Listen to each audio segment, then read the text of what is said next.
जय माता दी दोस्तों, बहुत बहुत स्वागत है आपका मेरे चैनल इजी लाइफ विद शिखा में।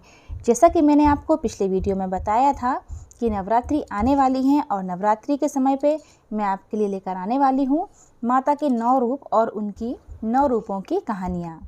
तो मैं वही आपको सुनाने जा रही हूँ। उससे पहले मैं आपको एक जानकारी और देना चाहती हूँ, जो है अशोक व्रत के बारे में। यह व्रत अश्विन मास की शुक्ल प्रतिपदा को किया जाता है। इस व्रत में अशोक वृक्ष की पूजा की जाती है। अशोक के वृक्ष को घी, गुड़, हल्दी, रोली, कलावा आदि से पूजते हैं और जल से अर्घ्य देते हैं। यह व्रत 12 वर्ष तक करना पड़ता है। 12 वर्ष पूर्ण होने पर उज्जमन किया जाता है। उज्जमन के समय सोने का वृक्ष बनवाकर कुल गुरु से पूजन कराकर वृक्ष उन्हें समर्पित कर दिया जाता है। अशोक व्रत को करने वाले स्त्री पुरुष शिवलोक में प्रतिष्ठा का स्थान प्राप्त करते हैं। तो अब शुरू करते हैं हमारी कथाएं। दोस्तों, प्राचीन शास्त्रों के अनुसार दुर्गा देवी 9 रूपों में प्रकट हुई हैं, जिनके नाम और 9 रूपों की कथा इस प्रकार है। तो माता का एक रूप है महाकाली। एक समय की बात है जब पूरा संसार प्रलय से ग्रस्त हो गया था। चारों ओर पानी ही पानी दिखाई देता था। उस समय भगवान विष्णु की नाभि से एक कमल उत्पन्न हुआ। उस कमल से ब्रह्मा जी निकले। इसके अलावा भगवान नारायण के कानों से कुछ मैल भी निकला। उस मैल से कैटब और मधु नाम के 2 दैत्य बन गए। जब उन दैत्यों ने चारों ओर देखा तो ब्रह्मा जी के अलावा उन्हें कुछ भी दिखाई नहीं दिया। ब्रह्मा जी को देखकर वे दैत्य उनको मारने दौड़े। तब भयभीत हुए ब्रह्मा जी ने विष्णु भगवान की स्तुति की। स्तुति से विष्णु भगवान की आंखों में जो महामाया ब्रह्म योग की निद्रा के रूप में निवास करती थी, वह लोप हो गई और विष्णु भगवान की नींद खुल गई। उनके जागते ही वे दोनों दैत्य भगवान विष्णु से लड़ने लगे। इस प्रकार 5000 वर्ष तक युद्ध चलता रहा। अंत में महामाया ने असुरों की बुद्धि को बदल दिया। तब वे असुर विष्णु भगवान से बोले, हम आपके युद्ध से प्रसन्न हैं, जो चाहो वर मांग लो। भगवान ने मौका पाया और कहने लगे, यदि हमें वर देना है तो यह वर दो कि दैत्यों का नाश हो। दैत्यों ने कहा, ऐसा ही होगा। ऐसा कहते ही महाबली दैत्यों का वध हो गया। जिसने असुरों की बुद्धि को बदला था वह महाकाली थी। माता का दूसरा रूप है महालक्ष्मी। एक समय महिषासुर नाम का दैत्य हुआ। उसने समस्त राजाओं को हराकर पृथ्वी और पाताल पर अपना अधिकार जमा दिया। वह देवताओं से युद्ध करने लगा तो देवता भी उससे युद्ध में हारकर भागने लगे। भागते भागते वे भगवान विष्णु के पास पहुँचे और उस दैत्य से बचाने के लिए स्तुति करने लगे। देवताओं की स्तुति करने से भगवान विष्णु और शंकर जी प्रसन्न हुए। तब उनके शरीर से एक तेज निकला, जिसने महालक्ष्मी का रूप धारण कर लिया। इन्हीं महालक्ष्मी ने महिषासुर दैत्य को युद्ध में मारकर देवताओं का कष्ट दूर किया था। माता का तीसरा रूप है महासरस्वती या चामुंडा। एक समय शुंभ निशुंभ नाम के 2 दैत्य बहुत बलशाली थे। उनसे युद्ध में मनुष्य तो क्या, देवता तक हार गए। जब देवताओं ने देखा कि अब युद्ध में नहीं जीत सकते, तब वह स्वर्ग छोड़कर भगवान विष्णु की स्तुति करने लगे। उस समय भगवान विष्णु के शरीर में से एक ज्योति प्रकट हुई, जो कि महासरस्वती थी। महासरस्वती अत्यंत रूपवान थी।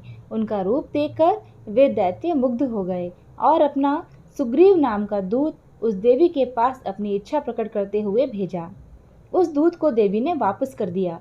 इसके बाद उन दोनों ने कुछ सोच समझकर अपने सेनापति धूम्राक्ष को सेना सहित भेजा, जो देवी द्वारा सेना सहित मार दिया गया। इसके बाद रक्त बीज लड़ने आया, जिससे रक्त की एक बूंद जमीन पर गिरते ही एक वीर पैदा होता था। देवी जी रक्त बीज के शरीर से निकले रक्त को अपने खप्पर में लेकर पी गईं। इस प्रकार वह भी मारा गया। अंत में शुंभ निशुंभ स्वयं दोनों लड़ने आए और देवी के हाथों मारे गए। माता का चौथा रूप है योग माया।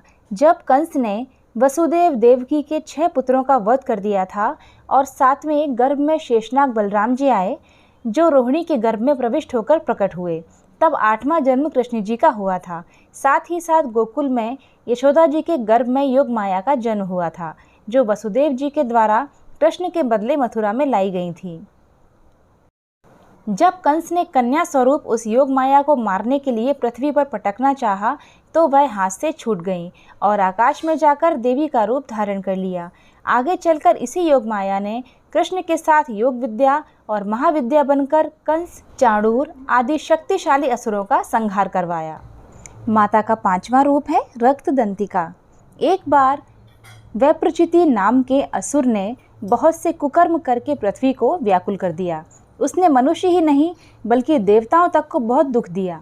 देवताओं व पृथ्वीवासियों की प्रार्थना पर उस समय दुर्गा देवी ने रक्तदंतिका नाम से अवतार लिया और वैप्रचित्ति आदि असुरों को मारकर उनका रक्तपान किया। इस कारण से इनका नाम रक्तदंतिका पड़ा। माता का 6वां रूप है शाकुंभरी देवी। एक समय पृथ्वी पर लगातार 100 वर्ष तक पानी की वर्षा नहीं हुई। इस कारण चारों ओर हाहाकार मच गया। सभी जीव भूख और प्यास से व्याकुल होकर मरने लगे। उस समय मुनियों ने आपस में मिलकर देवी भगवती की उपासना की। तब जगदम्बा ने शाकुंभरी नाम से स्त्री रूप में अवतार लिया और उनकी कृपा से जल की वर्षा हुई, जिससे पृथ्वी के समस्त जीवों को जीवनदान प्राप्त हुआ। माता का 7वां रूप है श्री दुर्गा देवी। एक समय पृथ्वी पर दुर्गम नाम का राक्षस हुआ। उसके डर से पृथ्वी ही नहीं स्वर्ग और पाताल निवासी भी भयभीत रहते थे। ऐसी विपत्ति के समय में भगवान की शक्ति ने दुर्गा या दुर्गसेनी नाम से अवतार लिया और दुर्गम राक्षस को मारकर ब्राह्मणों और हरिभक्तों की रक्षा की। दुर्गम राक्षस को मारने के कारण ही तीनों लोकों में इनका नाम दुर्गा देवी प्रसिद्ध हो गया। माता का 8वां रूप है भ्रामरी देवी। एक बार महा अत्याचारी अरुण नाम का एक असुर पैदा हुआ। उसने स्वर्ग में जाकर उपद्रव करना शुरू कर दिया। देवताओं की पत्नियों का सतीत्व नष्ट करने की कुचेष्टा करने लगा।